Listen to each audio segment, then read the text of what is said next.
इस दावे के साथ बनाए जा रहे हैं कि नई शिक्षा नीति के तहत इन्हें सक्षम किया जा रहा है। क्या नई शिक्षा नीति कुछ स्कूलों के लिए होगी, वो भी 1% स्कूलों के लिए? हर दौर में सरकारी स्कूलों को खत्म होने के लिए छोड़ दिया जाता है। उसके बाद सपना दिखाने के लिए कुछ स्कूलों का चुनाव होता है, जिन्हें कभी मॉडल तो कभी आदर्श तो कभी प्रतिभा तो कभी आत्मानंद स्कूल कहा जाता है। आखिर सरकार की नीतियां सभी स्कूलों के लिए एक समान क्यों नहीं होती हैं? फिर कैसे सरकारी स्कूलों के भीतर नए नए वर्गीकरण के मॉडल बनाए जाते हैं?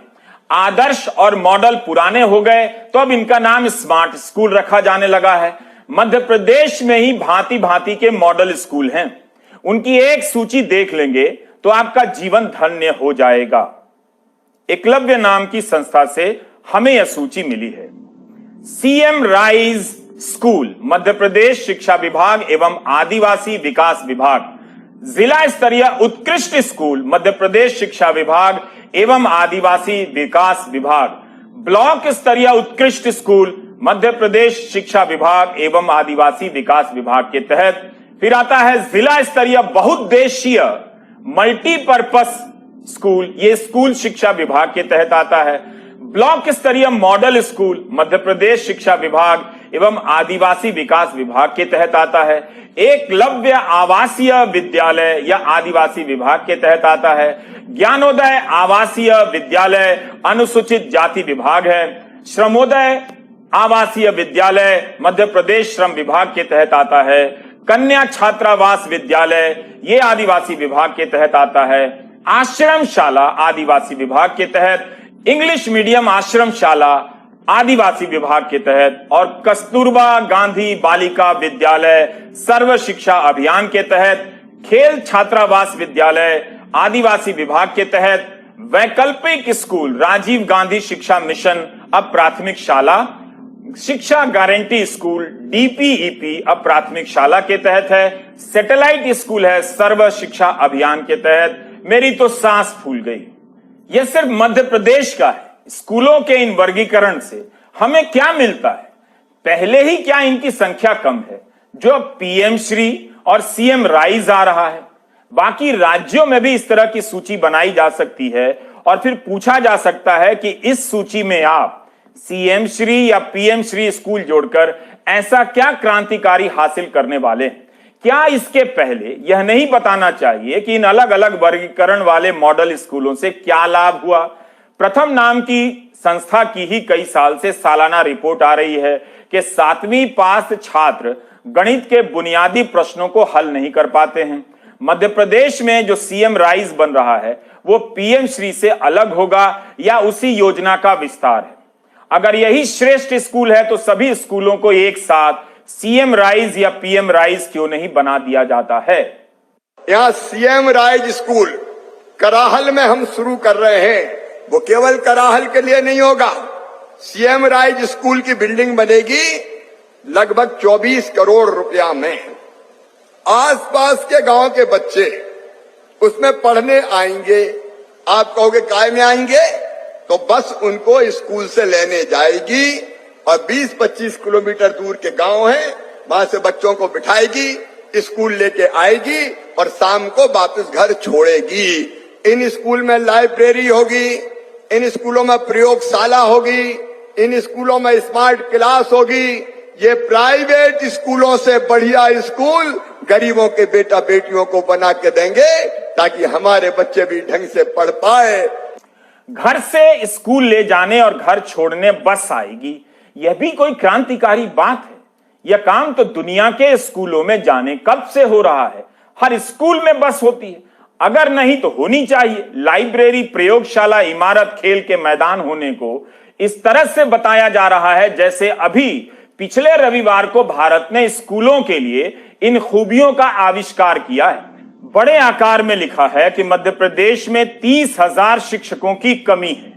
देखिए, एक बात समझ लीजिए, स्मार्ट स्कूल नए एम्बुलेंस हैं। जिस तरह नेता एम्बुलेंस का उद्घाटन कर यह उम्मीद बांट देते हैं कि कुछ हो रहा है और जनता समझ जाती है कि अस्पताल बन गया है, उसी तरह से स्मार्ट स्कूलों के साथ होने लगा है। बिना शिक्षकों के ना तो स्कूल हो सकता है, ना बिना डॉक्टरों के कोई अस्पताल। अस्पताल में डॉक्टर नहीं होंगे तो एम्बुलेंस किसी काम की नहीं। जब शिक्षक ही नहीं तो शिवराज सिंह चौहान बताएं कि इन बच्चों को कौन नए भारत के निर्माण के लिए गढ़ रहा है। एक बात की और उद्घोषणा यहां खड़े होकर मैं करता हूं, शिक्षक नौकर नहीं है, शिक्षक निर्माता है, निर्माता। और इसलिए आपका जो काम है वो काम नौकरी का काम नहीं है। आप ये भूल जाओ कि आप कोई नौकरी करने वाले शासकीय सेवक है।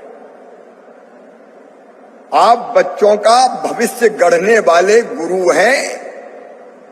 और मैं अच्छी तरह जानता हूं, आप जैसे बच्चों का भविष्य गढ़ेंगे, बच्चे वैसे ही आने वाले समय में भारत गढ़ के दे देंगे, मध्य प्रदेश बना के दे देंगे। क्या हमारे शिक्षक इन बातों से कभी नहीं उबेंगे कि वे राष्ट्र निर्माता हैं तो पता नहीं क्या क्या हैं? फिर शिक्षा की हालत इतनी खराब कैसे है? इसके लिए केवल शिक्षक ही तो जिम्मेदार नहीं।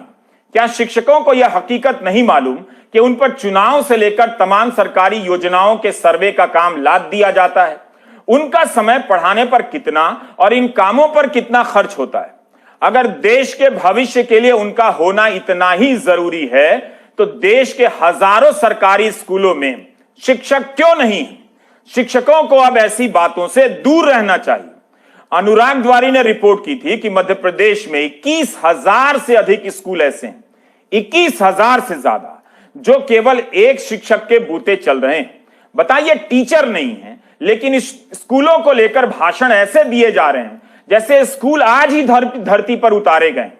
मध्य प्रदेश के मुख्यमंत्री शिवराज सिंह चौहान ने अपने भाषण में जिस भाषा का प्रयोग किया है वो है तो हिंदी, लेकिन अगर आप समझ सके तो अच्छा रहेगा।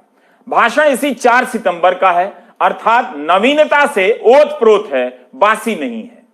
मैं ये उद्घोषणा करता हूं कि भौतिकता की अग्नि में दग्ध विश्व मानवता को शाश्वत शांति के पथ का दिग्दर्शन अगर कोई कराएगा तो अपना भारत कराएगा, अपना देश कराएगा। उसके लिए मध्य प्रदेश तैयार करने और उसके लिए बच्चे तैयार करने, तो आपसे यही निवेदन है कि इस काम में परिश्रम की पराकाष्ठा करते हुए अपने आप को झोंक के लगाएं। इस भाषण को मध्य प्रदेश के शिक्षक समझने की क्षमता रखते हैं, इतने से ही मुझे गर्व हो रहा है।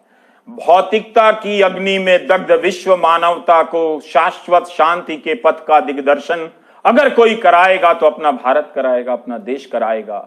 परिश्रम की पराकाष्ठा करते हुए अपने आप को झोंक कर लगाएं। मुख्यमंत्री के इस भाषण के बाद न जाने कितने शिक्षक प्रेरित हो गए होंगे, भोपाल से पैदल ही लौट गए होंगे। भौतिकता की अग्नि में दग्ध विश्व मानवता को शाश्वत शांति के पथ का दिग्दर्शन कराने निकल पड़े होंगे। लेकिन इस कार्यक्रम में आए शिक्षकों की नजर उस अग्नि पर थी जो सैलरी नहीं बढ़ने के कारण भड़कती जा रही है, जिन्हें जलकर खाक हो जाना है ताकि विश्व मानवता को शाश्वत शांति मिले।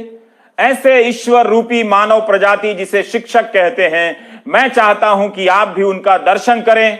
प्राइम टाइम के दर्शकों से अपील है कि हाथ जोड़ लें, पुष्प वर्षा करें। एक एक बात को ध्यान से सुनिए, जगत का कल्याण होने जा रहा है। नवनियुक्त शिक्षकों को प्रशिक्षण के